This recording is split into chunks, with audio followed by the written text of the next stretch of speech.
الشاكرين. أما بعد فأعوذ بالله من الشيطان الرجيم. بسم الله الرحمن الرحيم.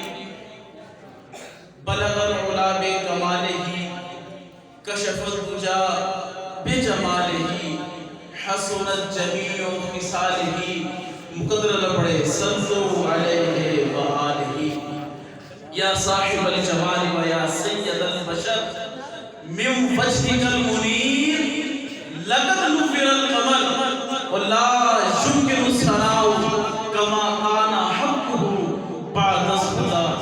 بزرگ کوئی قصہ مختصر سی میری زندگانی ہے، مختصر سی میری زندگانی ہے. جو کچھ ہے سب ان کی مہربانی ہے، اور جتنی سانسوں نے ان کا نام لیا وہی بس میری اصل زندگانی ہے. سب سے پہلے نہایت ہی مبارکباد کے مستحق آج کے بانی محفل اور آج کی صدر محفل،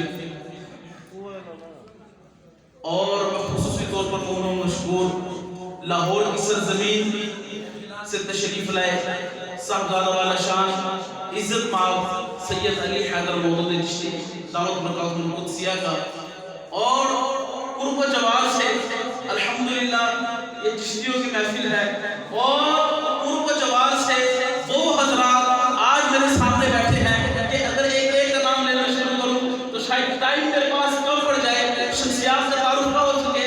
بس میں اتنا عرض کروں گا کہ بزم میں ہے جامع جم نہیں ہے جہاں کوئی کسی سے کم نہیں. ہر ایک آقا کا ثنا کا، ہر ایک آقا کریم علیہ السلام کا غلام یہاں پر موجود ہے. میں آپ سب کے سامنے صرف 4 مصرے پیش کرنے ہیں، اس کے بعد یہ فیصلہ کرنا ہے کہ آج کی اس عظیم رات میں نے سننا کیا ہے اور آپ نے سنانا کیا ہے، میں نے کیا پڑھنا ہے آپ نے کیا سماعت فرمانا ہے. پہلا مصرع کہ اس اعتقاد پہ پہلے چھوڑیے کہ گفتگو ہو جائے، جیسا کہ تشریف فرما ہے، اس اعتقاد پہ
بارے میں فرمایا گیا لا ریب فیہ، کوئی شک نہیں.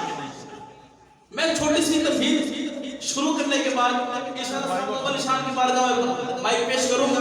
میں تفہیم ہی شروع کرنے لگا ہوں.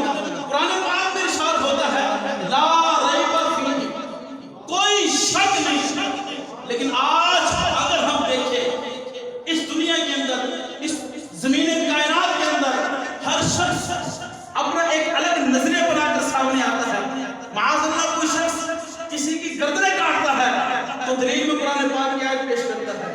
آج اگر وہ دین کے رسے کی طرف بلاتا ہے تو قرآن پاک کی آیتیں پیش کرتا ہے. جو جس نظریے کا ہو وہ قرآن پاک سے ایسی آیت پیش کرتا ہے. قرآن پاک کو کہتے ہیں اس میں شک ہی نہیں ہے.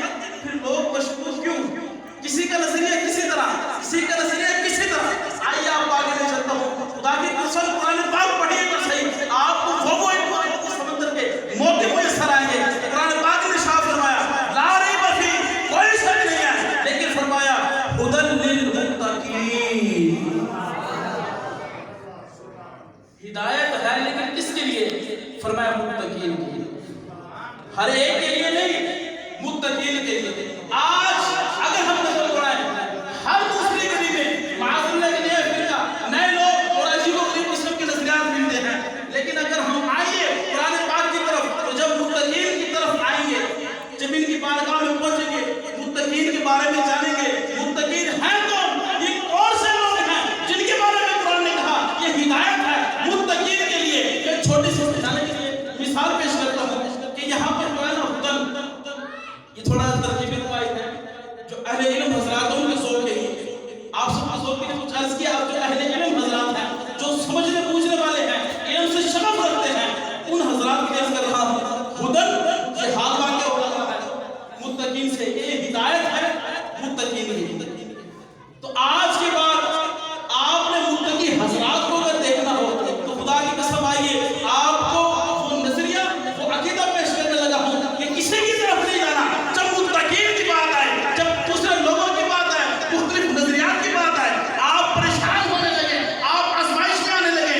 یار قرآن پاک میں مختلف جگہ مختلف باتیں ہیں، خدا کی قسم کوئی مختلف نہیں. اگر دل کی آنکھ سے پڑھیں تو آپ نے متقین کو دیکھنا ہے.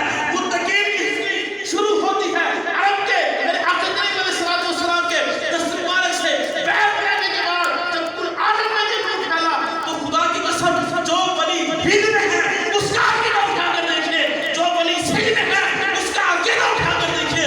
خدا کی قسم، رب کعبہ کی قسم، ان کا عقیدہ بھی ایک ملے گا، ان کا نظریہ بھی ایک ملے گا. یہ ہے متقین جن کے اندر کوئی اختلاف، کوئی کنٹروورشن، کوئی مشکل، کوئی پیچیدگی نہیں. آج ہم لوگوں کو دیکھتے ہیں ہر بندہ نہیں بات کرتا ہے. ہم نے ہر نئی بات کو نہیں دیکھنا، ہم نے ان اولیاء کرام کو دیکھنا جن کے بارے میں رب فرماتا ہے لا خوف علیہم ولا هم یحزنون، جو صرف قرآن پاک زبان سے نہیں پڑھتے، دل سے پڑھتے ہیں. اور جب دل سے پڑھتے ہیں پھر وہ یہ کہتے ہیں کہ زیرا زبرا شدہ مزہ سب شان تیری نشانیاں، عامہ لوگا خبر نہ کوئی بس خاصا رضا. اور بڑا مشہور واقعہ آپ نے سنا ہوگا کہ ایک بابا جی تشریف فرما تھے، ایک قافلے کا وہاں سے گزر ہوا، ایک شخص فوت ہو گیا تو انہوں نے آپس میں مشورہ کیا کہ یار جو بابا بیٹھا ہے اس سے جنازہ پڑھوا لیتے ہیں. جب جنازے کے لیے حاضر ہوئے آپ سے درخواست کی کہ آپ نے سے جنازہ پڑھ دیتا ہوں لیکن پریشان نہیں ہونا. ٹھیک ہے. آپ کھڑے ہوئے مصلی امامت پر نماز جنازے کے لیے سب سیدھی کی گئی. اللہ اکبر کہہ کے ہاتھ باندھے دعا پڑھنا شروع کی. اللہم اغفر لی حیینا، اللہم اغفر لی حیینا، اللہم اغفر لی حیینا، اللہم اغفر لی حیینا. بار بار پڑھا، اتنی بار پڑھا کہ پیچھے والے شک میں مبتلا ہو گئے. عرض کرنا کہ حضور کیا بھول گئے ہیں؟ کہا نہیں، رب کعبہ کی قسم بھولا نہیں ہوں. اس کا مطلب یہ بنتا ہے اللہم اغفر، یا اللہ تو بخش دے کن کو؟ ہمارے زندہ کو جو آپ حضرات بیٹھے ہیں ان کی شفاعت ہو جائے. پھر جنازے والے کی بات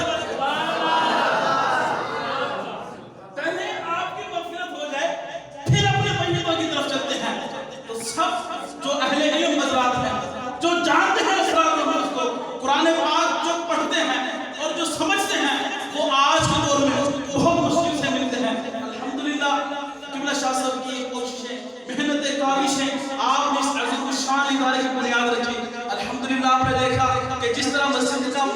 ہوا، پھر مدرسے کا کام شروع ہوا، آج اسی سلسلے میں محفل پاک اہتمام کیا گیا ہے، اور انشاءاللہ اللہ کی رحمت سے امید ہے کہ جس طرح آپ سب لوگ آ کر جہاں سرکار کا ذکر سنتے بھی ہیں، کرتے بھی ہیں، خوش بھی ہوتے ہیں، انشاءاللہ کل قیامت کا دن ہوگا نا تو اسی طرح سرکار کا ذکر کرتے ہوئے چھومتے ہوئے فخر پا کر رہیں گے کہ حشر تک ڈالی ہے ہم نے پیدائش ہے مولا کے دھوم مثل فارس ہم نے آج یہاں پر آئے ہیں، اور یہ کہتے ہوئے کہ اے شہنشاہ مدینہ، میری آخری کلمات ہیں، آپ سب نے ہاتھوں اٹھا کر جواب بنانا ہے حاضر گاڑی ہمیں دینے والے کی بارگاہ میں، اے شہنشاہ مدینہ الصلاۃ والسلام زینت عرش اللہ، الصلاۃ والسلام، اور ہم کو سننی ہے جمیل قادری مرنے کے بعد ہمارا لاشا بھی کہے گا الصلاۃ والسلام۔